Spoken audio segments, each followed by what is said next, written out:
Pessoal, boa noite. Boa noite, pessoal.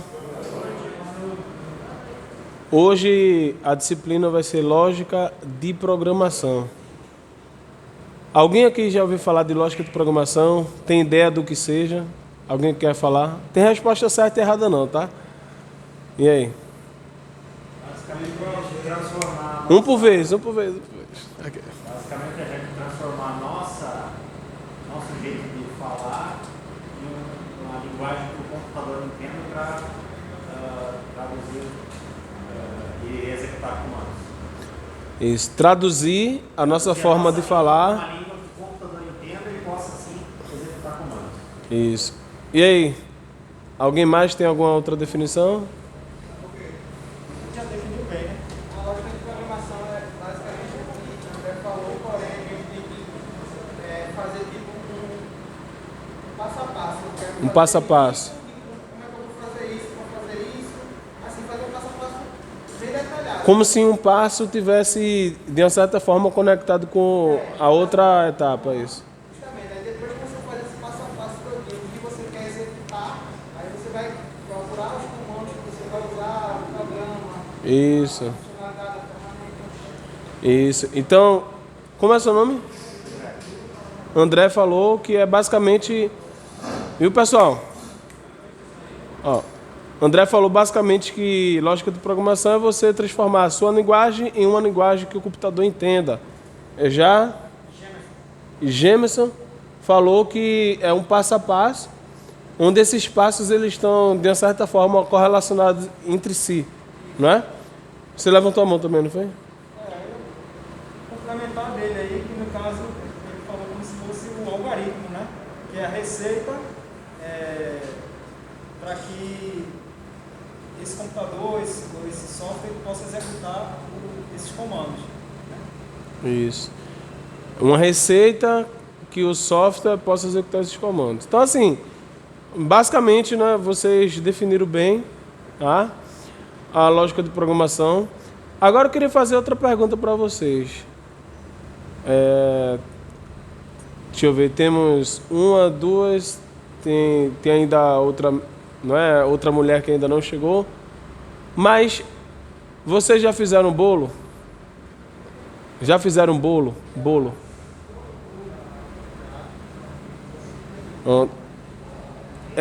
Quando você vai fazer o bolo, você segue o quê? Quer que você se segue a receita. E a receita ela tem uma característica. Ela tem um passo a passo. Eu não posso colocar os ingredientes no forno sem antes misturar. Então, eu tenho o que se deve fazer, cada ação, cada instrução, mas também eu tenho a sequência. Então, são duas características muito importantes, a instrução e a sequência. Tá? Então, são duas características muito importantes. E na lógica de programação, trabalha muito com raciocínio computacional, como o André falou. Você precisa parar e pensar como o computador ele funciona, tá? Então, assim, eu não vou me aprofundar muito nas definições técnicas. No canal do YouTube, se você for em playlist, lógica de programação é das playlists que tem mais vídeos, não é, do canal. Então lá eu falo do básico, não é do básico, numa linguagem bem acessível. Então a playlist, lógica de programação, tá? Mas basicamente a lógica de programação é isso que vocês falaram. É a forma de você converter o que você quer para o computador, é um passo a passo e é basicamente você seguir uma receita, tá? Agora vamos lá. Eu queria que vocês respondessem agora se lógica de programação, como o André falou, é você converter o que você quer para o computador, isso se chama programar. Quem aqui já ouviu falar de programação? Aí está falando de lógica de programação, mas o que é programação? Vocês já ouviram falar de programação? Então, programar é basicamente você passar essa receita que vocês acabaram de definir para o computador. Então, isso é programar. E qual é a importância da programação hoje em dia? Aí eu queria ouvir vocês. Qual é a importância da programação hoje em dia? Por que nós vamos estudar essa disciplina, a lógica de programação? Então, é muito importante, nessa primeira aula, vocês saírem daqui com esse entendimento. Eu preciso programar por conta disso. Quem aqui sabe me dizer, tirando aqui os três que já participaram, agora eu quero ouvir outro aluno ou aluna. Qual a importância de se programar? Por que vocês estão estudando lógica de programação? Quem pode me dizer?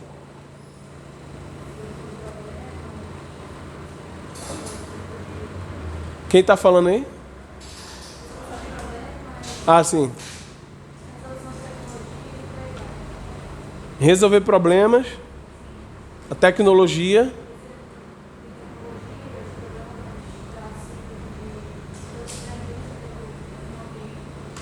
E isso na indústria, né, em vários lugares tá espalhado na programação. Então, a programação é importante porque, não é? Nome? Juanita, né? Pronto. Olha, até a quinta aula eu vou gravar o nome de você, mas até lá vocês vão ficar repetindo o nome, tá? Então, acho que ele acabou de falar o nome dele, André. Você acabou de falar seu nome, Juanita. Deixa eu ver se eu lembro mais. Aí tem Gemerson, né? Tem, acho que que me mostrou o livro, Edna, né? Pronto, eu vou lembrando, que me mostrou o livro, né, ontem, né? Pronto. Então eu vou lembrando aos poucos.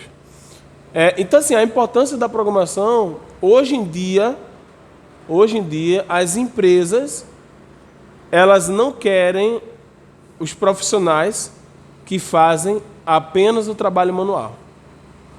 Elas querem os profissionais que tenham a habilidade de programar.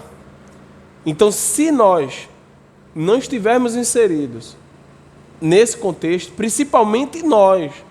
Então, se eu estivesse falando com outra pessoa na rua que não estivesse fazendo o curso técnico, eu falaria a mesma coisa. Mas ainda mais vocês que estão fazendo curso técnico. Então, vocês precisam programar. Não é? Não tem... é uma necessidade quase que universal. Preste atenção. Os computadores hoje estão por toda parte. Você vai pegar o ônibus, o que é que tem lá? Computador, para fazer a leitura do seu cartão. Você pega o Uber, você está usando o quê? Um aplicativo de celular, é um computador. Vocês estão agora, olhando, não são os computadores mais atuais, tá? Mas são computadores, tá? São computadores. Você tem um relógio, que antigamente era só um relógio basicamente mecânico, mas hoje em dia os relógios têm o quê? Até medição de batimento cardíaco, de pulsação. Tem eletrocardiograma no relógio. Por quê? Porque ali tem um computador. A definição de computador é uma máquina que computa, que executa cálculos. Então, computadores estão espalhados por todas as partes, toda parte. Onde você vai tem computador. E a pergunta é, nós estamos inseridos num contexto diferente, onde tem computador, onde a computação está espalhada por todos os lados. Quem aqui já ouviu falar de internet das coisas? Alguém já ouviu falar? A internet das coisas vai intensificar esse processo. Eu não falei, mas no carro, antigamente era basicamente carburador, a bomba de combustível era toda mecânica. É uma ciência, tá? Não deixa de ser uma ciência, não. Mas hoje em dia, o que é que tem de mais no carro? A parte de computação embarcada. Você tem injeção eletrônica que controla a quantidade de combustível que vai ser queimado. Você tem os sensores que estão medindo o nível de oxigênio que sai no escapamento. Você tem os sensores ali de rotação. Enfim, você tem a computação no carro. Então, não tem como fechar os olhos para a computação. E nós estamos inseridos nesse mundo. E a pergunta é, nós precisamos será que nós precisamos realmente entender como o computador funciona? Será que isso é uma necessidade? O que é que vocês acham?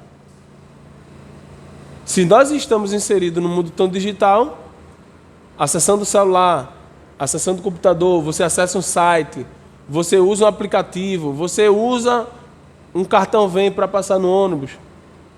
Então nós somos um cidadão digital. Um cidadão digital é um cidadão que está incluído no mundo digital que nós estamos vivendo. Agora, vamos lá. Nós aqui estamos na cidade do Recife. Alguém que mora em outra cidade da região metropolitana, Olinda, Abreu Lima? Olinda. Paulista.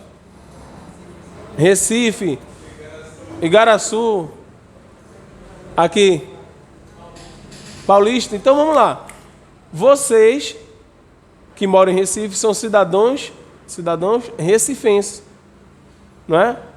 Quem mora em Paulista é um cidadão lá de Paulista, quem mora em Igaraçu, cada um é um cidadão da sua cidade. E cada cidade existem as leis o quê? Municipais. Eu preciso conhecer a lei? O que é que vocês acham? Se você está inserido dentro da sociedade, tem que... Se eu estou inserido Na sociedade. na cidade do Recife, eu preciso conhecer as leis de Recife. Quem aqui mora em Pernambuco? Todo mundo, né? Vai que tem alguém que vá todo dia para Paraíba, né? Ou para uma cidade mais perto. Mas, enfim, alguém que mora, só perguntar, vai que tenha, né? Alguém mora fora de Pernambuco? Acho que não, né? Mas, além de conhecer as leis da minha cidade, eu preciso conhecer as leis do meu estado. Todos nós somos cidadãos brasileiros. Eu preciso conhecer as leis do Brasil. Quais são, eu queria que Juanita me dissesse, quais são as consequências de não conhecer as leis? Qual? Ir preso?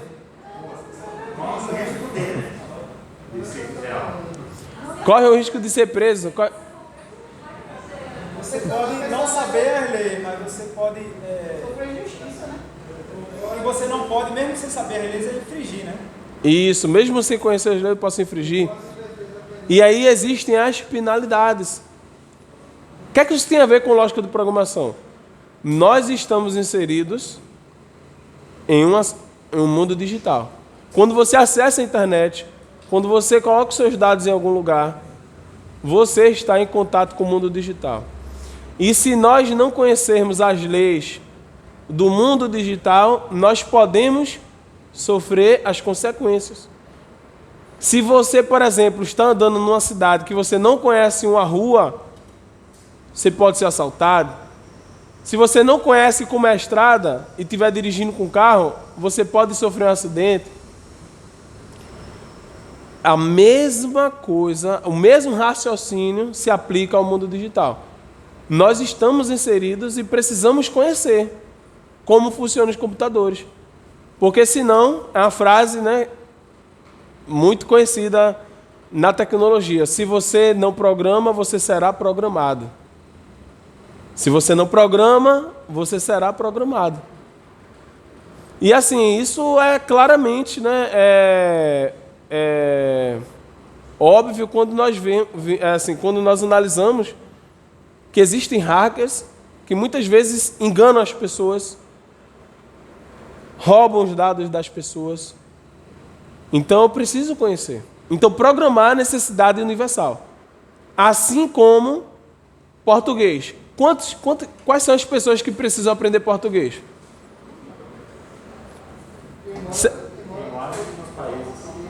Isso. Será que porque eu não vou ser professor de português, então eu não vou estudar português? Esse meu entendimento, essa minha fala está correta? Eu preciso estudar matemática, mas não vou ser professor de matemática. Por quê? Eu preciso da matemática. O que envolve matemática? Você precisa fazer uma conta para passar troco, precisa fazer uma conta para saber quanto eu estou gastando em combustível. Tudo.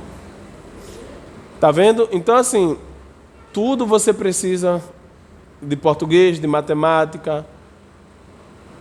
E da mesma forma, como um mundo tão digital, você vai precisar aprender a programar.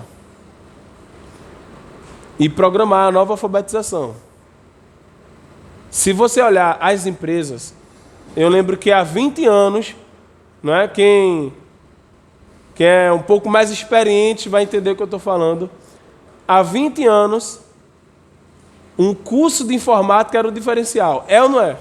Informática básica, né? Informática básica, você ligar o computador, você acessar um Word, um Excel, um PowerPoint, que abrindo parênteses aqui, muitas pessoas precisam voltar a estudar isso, ou estudar que com a ascensão do celular, muitos adolescentes nunca mexeram no Word, aí vai para uma empresa e não sabe nem mexer. Mas enfim, fecha parênteses. Então, essencialmente, é uma datilografia. Mas tem que ter, é legal. Mas Tem que saber digitar. pegando um gancho. Agora, durante o acesso, eu fui dar um treinamento que tinha lá em São Paulo. Aí eu tive dificuldade, quando a minha escola não tinha dificuldade nenhuma com o computador. Aí aquela coisa, eu tinha que treinar 4 pessoas. Dessas 4, 3 sabiam o básico, pelo menos, só que essa quarta não tinha o mínimo de noção. Estava pegado no mouse e já dava merda. Eu tinha que sentar, fazendo intensivão, mostrar o básico do básico. E aquela coisa, eu fico muito. Então, assim, veja que ele falou, a dificuldade. As pessoas não sabem mexer no computador. E isso era o diferencial há 20 anos. Eu lembro porque há 20 anos minha mãe colocou para fazer um curso de informática básica. Não é? E naquela época, olha, eu consegui acessar a internet. Olha, tu sabe acessar a internet? Tu sabe acessar a página da internet? Você fez mal para você, não? Não, foi um professor que minha mãe contratou para o meu irmão. Para mim e para o meu irmão. Mas o Malba Lucena era muito conhecido na época. Básico. Então era o diferencial. Se você soubesse, preste atenção, se você soubesse, você tinha um diferencial no mercado. Aí eu faço uma pergunta. Hoje, as empresas exigem que você saiba mexer no computador? Já deve saber. Não. Por quê?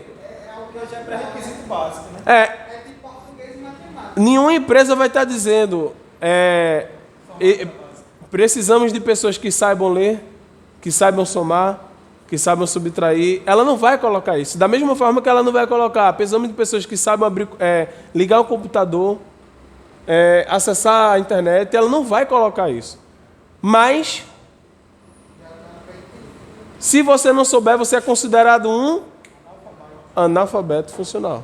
Isso mesmo. Por quê? Porque qualquer mercadinho de bairro tem um computador, é ou não é? Então você precisa saber mexer no computador. Agora, uma nova habilidade surge. Hoje é um diferencial. Eu falo que é diferencial, não é porque eu estou achando não, tá? Se você for no Cato, no LinkedIn, tem cargos que coloca assim, precisamos disso. Aí coloca assim, diferencial, programar. Manutenção eletrônica, manutenção diferencial, programar. É o diferencial. Mas daqui a 10 anos, sabe o que vai acontecer? Não vai estar nem mais aí. Sabe por quê? Porque vai subentender que todo mundo já sabe programar. Assim como informática. Então todos vocês precisam programar. Todos nós. Se está fazendo curso técnico superior, não importa. Se você vai continuar na área, não importa. Você vai precisar aprender a programar. Tá? Então, as empresas, elas enxergam isso como uma nova alfabetização. Então, eu queria começar dando essa introdução para vocês, mostrando que a programação, além de ter todos os benefícios, né, individual, o benefício para quem está aprendendo, desenvolve habilidade, faz com que você seja uma pessoa mais organizada, faz com que você olhe para um problema e arquitete uma solução. Então, desenvolve você como profissional, habilidades cognitivas. Mas as empresas estão olhando para essas habilidades, né, que se chama skills. Então, se está olhando muito para essas skills. Tá? Então, é muito importante programar. Muito importante hoje em dia. Alguém tem alguma pergunta disso que a gente falou? Não? Beleza. Então eu vou passar